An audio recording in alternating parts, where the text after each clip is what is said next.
Department of Public Works and Highways. Unya, retired PNP General karon Baguio City Mayor Binji Magalong. Mayor Binji, good morning. Good morning, Oka. Good morning sa atong mga listeners diha sa Cebu. Wow, sir, Bisaya, sir, ha? Mayor Binji, sir, gisayangan ka ni sa pag-aduso sa resignation ni kani Department of Public Works and Highways Secretary Babe Singson sa ICI. Sir, on what unsa may posible aning rason sa imo lang sa imo lang tan-aw niya, unsa may nakaingon nga ni resign siya gawa sa iyang personal nga rason nga stressful o niya do na ko yung mga threat unsay lain tan-aw, sir, murag giusikan man kaniya? Well, talagang nalungkot ako ano. Oka, nung nabalitaan ko kahapon na nag-resign siya kasi talagang, alam mo, napakalaki nung value niya sa ICI, considering the fact na dati siyang secretary. Alam mo, tingin pa lang niya sa mga dokumento, tingin pa lang niya sa picture, mga photo ng mga projects, alam na niya agad kung tiwali yung o may katiwalian Yun ang kailangan talaga namin. Malaking bagay yun Pero yung resignation niya, malaking din yun. Malaking kakulangan din yun sa ICI. Alam mo, napakaayos ng mga commissioners yan. Si Chairman Reyes, Chairman Singh, Chairman Babes. Nakita ko sila kung paano sila magtrabaho Very sincere sila Kaya, yung binanggit na reason, alam mo kasi, November pa siya nag-file ng resignation niya Pero na-extend lang siya hangtod December 15. So, it was just announced, ningon kagapon si Justice Reyes, ang chairman, nga extendable pa daw until December 21, pero mahangyo pa ba ka si Secretary Babe Singson kung mahimo kay mura magwa may ikapuli diha Mayor Binji, pero ningon po si Congressman Igay Irese kagapos Caloocan ka patay na daw ang ICI dahil sa pag-resign ni Secretary Singson. O say imo sir, ano po yung tingin mo dito? Say tanaw mo ni sir. Well, una-una I know na December 15 ang effectivity ng kanyang resignation. So, probably very stressful. Totoo nga naman, very stressful considering the fact na sometimes you get frustrated dahil kulang yung inyong mga powers. Itong binabanggit nila na patay na yung ICI, hindi naman siguro. Kwan lang, talagang maapektuhan. Malaki yung epekto nun. Kasi, siyempre, nagkakandak sila ng investigation sino pa ba ang isa sa pinakamagaling dyan na mag-analyze kung may katiwalian nga yung mga projects, intro-project. And we're not only talking about 1,000, 2,000 intro-projects. We're looking about 240,000 infra projects. And out of that number, about 30,000 are flood control projects. So, kung tatatlo nga lang sila, patapos ganun lang ang kakulangan ng tao, tapos hirap-hirap pa sila sa pondo, kausap ko nga si General Asurin, sabi niya, sir, ako pa nga ang gumagastos dito sa kasi wala pa kami natatanggap na pondo. Kaya ako muna ang gumagastos dito sa mga ginagamit kong mga lakad ko at operations. In the same manner na nung nandun ako, 2 weeks, wala kaming pondo. Kaya gumastos ako, hindi ko na lang pina-reimburse. Kasi walang pondo so, paano ka magpapatakbo nga? Mayor Binji, ikaw yung nagduslit ani aron maimbestigar o niya gi-follow upan atong ikaupat nga State of the Nation address ni Presidente Bongbong last July. Aning grabe. Matod pa nimo katong una na kong mga interview nimo, Mayor Binji, this is the tip of an iceberg lang. But kani karon murag daghan kaayo una budget constraints tungod kay kinahanglan di ay kuno matod pa aron magahinan og budget, kinahanglan gyud og legislation. Now kini gikinahanglan nga aron mabudgetan unta ang ICI, but sa imong tan-aw, Mayor Binji, pila man gyud ang gikinahanglan unta nga mga investigador o kaning mga personnel sa ICI nga hantod karon posibleng wa pod sila kadawat og sweldo? Well, if you really need the right number, kanang sa dako ba, and entire country and every province na merong mga infra projects ang DPWs, you know, not a single region or province is spared from these anomalies. So, ibig sabihin yan, dapat i-cover mo lahat yan. So, kailangan mo ng mga supervising investigators, kailangan mo rin ng actual investigators. Siguro kung maski na 100 yan na investigador, kulang pa yan. Dako. So, kailangan mo yung force multipliers pa, kailangan mo yung PNP, kailangan mo yung NBI, kailangan mo rin ng mga monitoring teams katulad ng yung mga church faith-based groups, mga churches, kailangan mo rin sila. Kailangan mo rin yung expertise ng mga engineers, mga association ng mga electrical, lalo-lalo ng civil engineers, structural engineers. Kailangan mo lahat yan So, tulong-tulong lahat, pero kailangan mo rin ng pondo para kahit papaano, meron ka man lang panggastos nila, pabigay mo sa kanila. So, dako lagi itong kinahanglan na budget. Pero Mayor Benji, wala hirap na hirap talaga, hirap na hirap. Pero Mayor Benji, maraming mga netizens, even mga Cebuano sa Mayor Benji, ningon nga, problema gyud kaayo ang ilang pagtanaw sa ICI tungod kay sa pagkakaroon ang nagbinugto nga congressman nga gikasuhan, although gi-consider na siya nga fugitive, si former Congressman Zaldico. Unya, ang kantong mga napriso na naas Quezon City Jail karon as payatas, maura ang katorang gagmay. Sir, ikaw mismo, because until now, nagtabang pa ka sa mga lugar nga inyong adtuon pag-imbestigar, doon na pa ba paglaom ang mga Filipinos nga nagtanaw ni ini, aron doon na mapriso mga dagko, kanang giingon lagdagkong isda, kay ang disappointment sa mga Pilipino karon nganong si former Speaker Martin Romualdez, wa pa man gihapon mag-umubog kaso. Well, alam mo kasi, it's a matter of evidence yan okay. Pero ako talaga, kung tatanungin mo ako personally, isa siya sa dapat makulong Yes, dapat sir. Isa siya sa dapat makulong. Yes. Walang kaduda-duda yan kasi alam nga naman hindi niya alam kung ano yung mga pinaggagawa ni Zaldico, ano yung pinaggagawa ng mga malalapit sa kanya mga congressman. Diba? Ang dami-dami niya. Nila Garjola, Nako. Felipe, Dong Gonzales, Jojo Ang, JJ Suarez.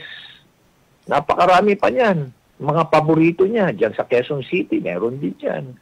Doon sa Region 2, marami din yan. Region 1, Cordillera. Cebu, sir, Cebu. We have 421 na flood control projects.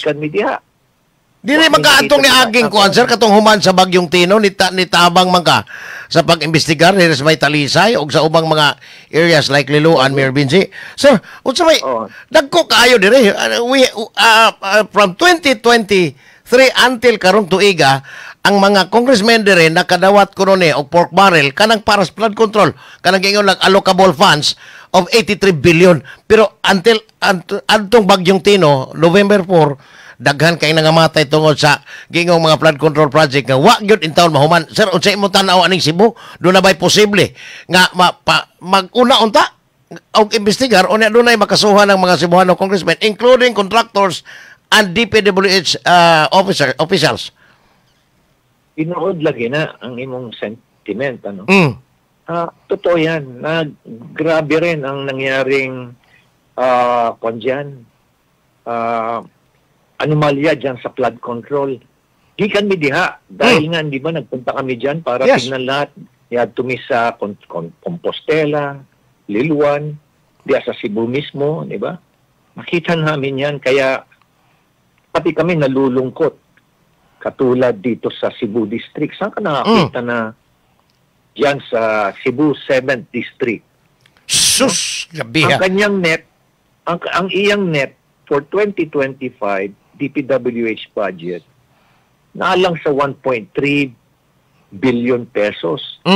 Then bigla na lang after the BICAM naging 11.6 billion. Kasi vice chairman sa Committee on Appropriations. Nakita mo to, Cebu 7th District, bahala ka na, hindi ko kilala kung sino to. Meron din dyan na third district, mga 3.3 billion, 2.8 billion, 2.9 billion, 3.1 billion. Ayan yung mga kuan. Ayan yung mga nakita ko rito sa kuan ko, records ko, na mga kuan, na mga dyan sa Cebu. Magmula sa first district, hanggang sa dito rin sa Lapu-Lapu, Mandawi, tinitingnan ko yung mga records dito eh. Pero tingnan mo yung nakita namin mga nakakalungkot nga isipin eh. Sus, gabi ha. Now, Mayor Benji, until now, doon na pa yung mga missing persons atong Bagyong Tino from Liloan to Compostela, yung adjacent municipalities yun. Pero, sir, kining mga nahitabo karon, do you think si Presidente Bongbong Marcos, seryoso ba gyud siya? In your own opinion, sir, seryoso ba gyud siya na iyang pagukod sa mga kurakot nga mga from DPWH, contractors, up to senators? Nakakita ba ka, sir, nga seryoso ang presidente, even up to his first cousin nga si Martin Romualdez? Well, sa akin naman, sa akin pakikitungo sa kanya, nakita ko naman yung sincerity niya. Sincerity niya.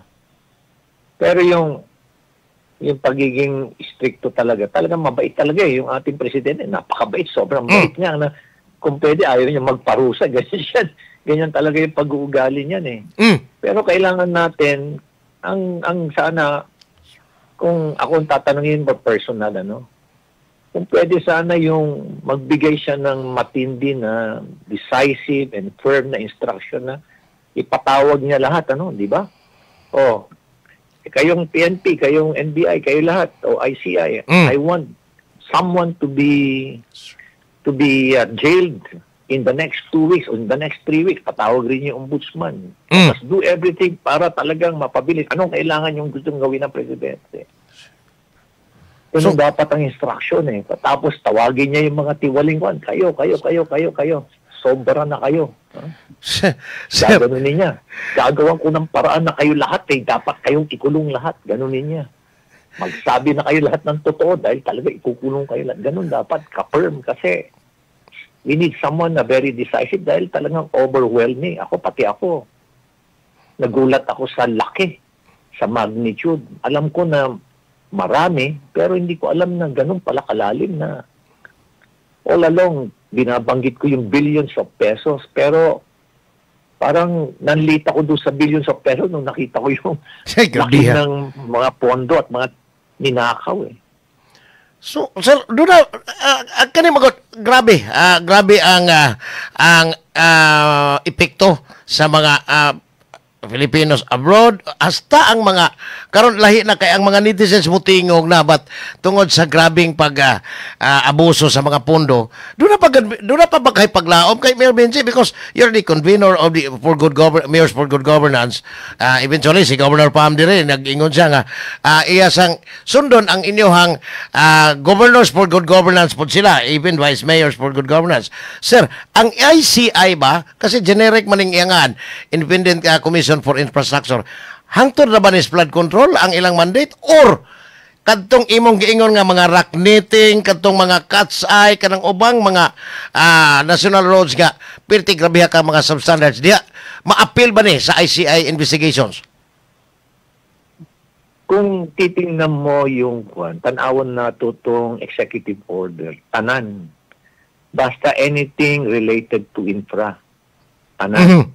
Pero hindi kakayanin eh. Sa flood control lang. Sa flood control lang, matindi na yung damage. Tapos ilan pa lang, 30,000 na flood control projects, patas ilan pa lang ang nakakasuhan, ilan pa lang yung kasong na isampa. Hindi pa na isampa yung kaso. Actually, referral lang eh.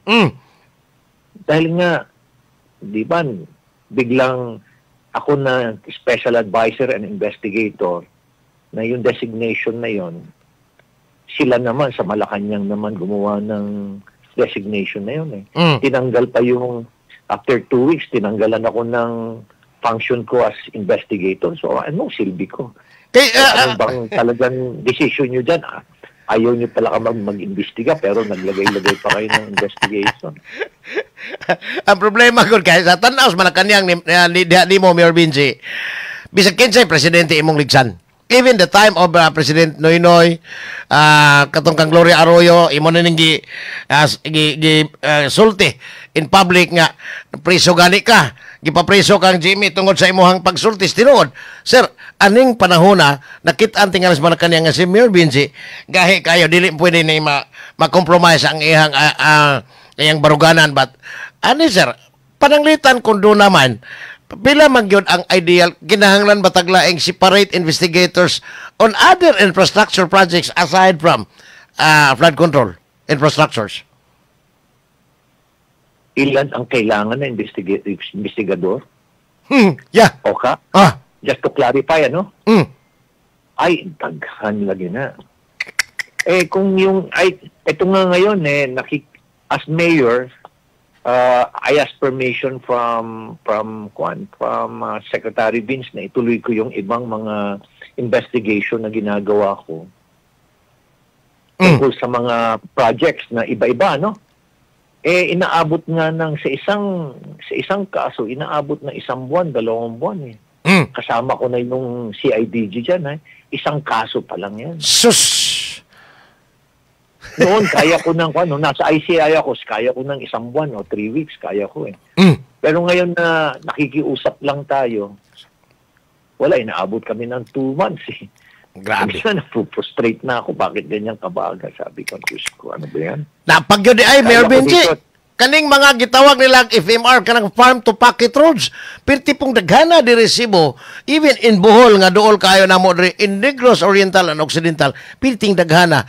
Now, kining mga congressmen, gikan sa asawa, puli ang bana, puli ang anak, tingali kini sila, minus na kayo ang 20% ka mahabilin diha sa Congress kung matinuod ang investigasyon aning mga corruption sa mga infrastructure projects. Unsay tan-aw nimo, Mayor Benji? Pila pod ka porsyento ang imong posibleng makita ani nga mahabilin diha sa Kongreso? Well, is halos standard ka na tong 25%. Gabi oy. Meron namang nakokonsensya mga congressman, kukuha lang yan ng mga 15% or sometimes 10%. Pero ang pinakakarimitan yan is 25%. Kasi nga, walang katapusan yung kanilang kasakiman eh. Alam mo, it became, I would say, a cottage industry. Dili na to, dili na public service ang kanilang objective o ilang goal o kaya hindi na about having constructing infra projects for the purpose of creating a positive impact on the lives of people. Hindi na yon, hindi na. It's all about putting something in my pocket. Kaya naging livelihood program nila, naging way of life. Yung public service ay itinabi na nila yon. Ganon ang nangyari dyan. Alam mo, binanggit mo rin lang yung mga pondo, ha? Dito sa tinitingnan ko tong record ko na dapat ilalabas ko nung pag pinatawag ako sa house. Alam mo, ang lalaki ng pondo nyo dyan sa Region 7, eh. Grabe, ha?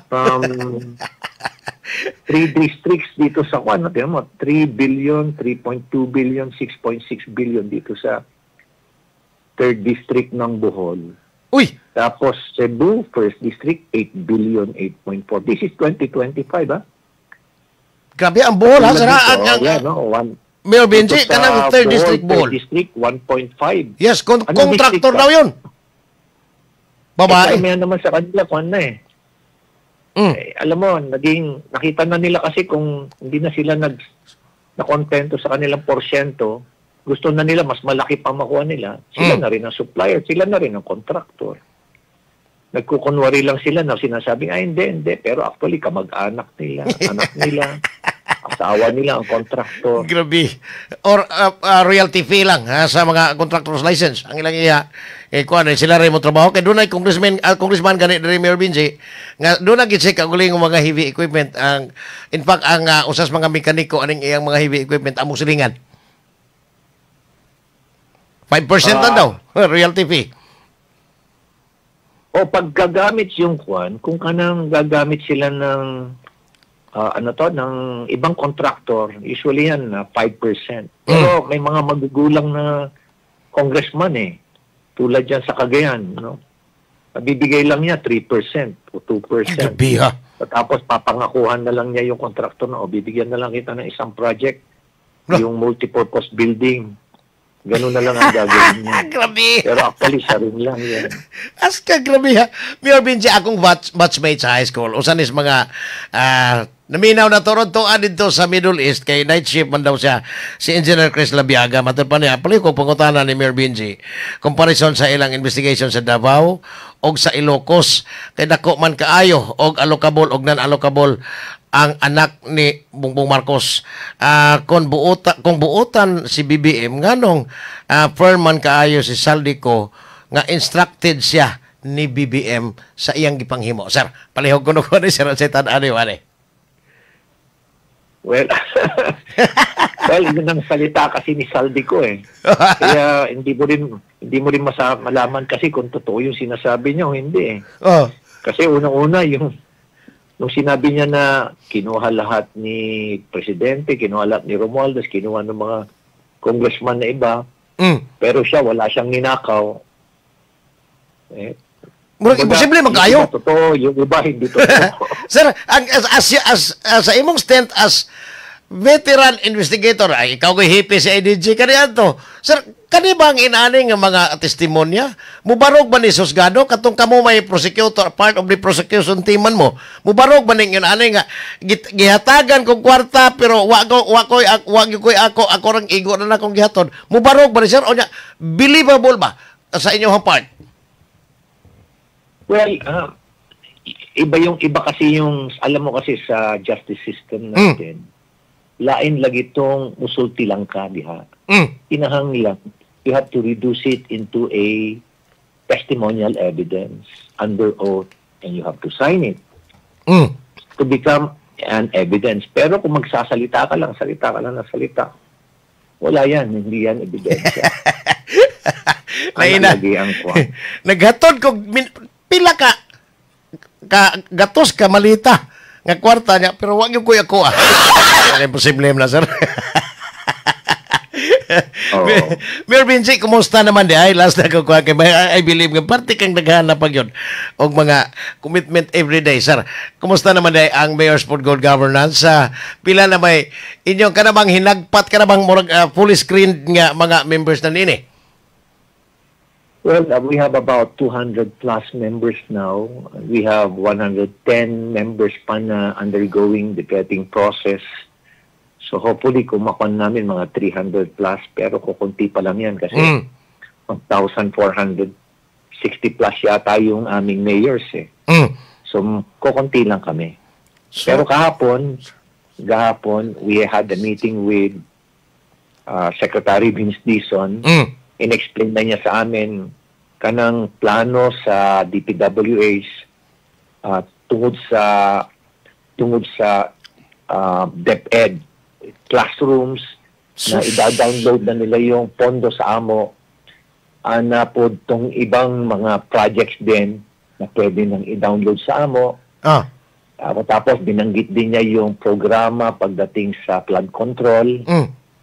And then pinakita rin niya sa amin kung ano yung mga iba-ibang mga plano pa ng DPWH para talagang ma-address yung itong mga anomalya and to really include yung involvement ng local government unit. Mas nindot. Now, pero marami ring mga mayors ang nagsalita. Ang sabi nila, Secretary, so ngayon na ganyan ang process natin at magkakaroon na tayo ng MOA agreement. nakakasigurado ba tayo na hindi na makikialam itong mga congressman? Na, yan. Kana. Sabi ng mga, kasi lagi itong sentimento sa mga mayor na at the end of the day, it's still the congressman that dictates kung ano yung pondo. So, yun ang klinaro nila kay Secretary Dizon. So, unsay, sir? Unsay tubag? Unsay tubag. Okay, sabi ni Secretary, we'll make sure that we're going to address that. Wow. So, abangan. Mayor Benji, salamat kay Simon Time, ha? O niya, amping kanunay, sir, ha? Amping kanunay, looking forward sa inyong advocacy, ha? Sir, thank you. Thank you kayo. Thank you, sir. Si Baguio City Mayor Benji Magalong, ang retired PNP,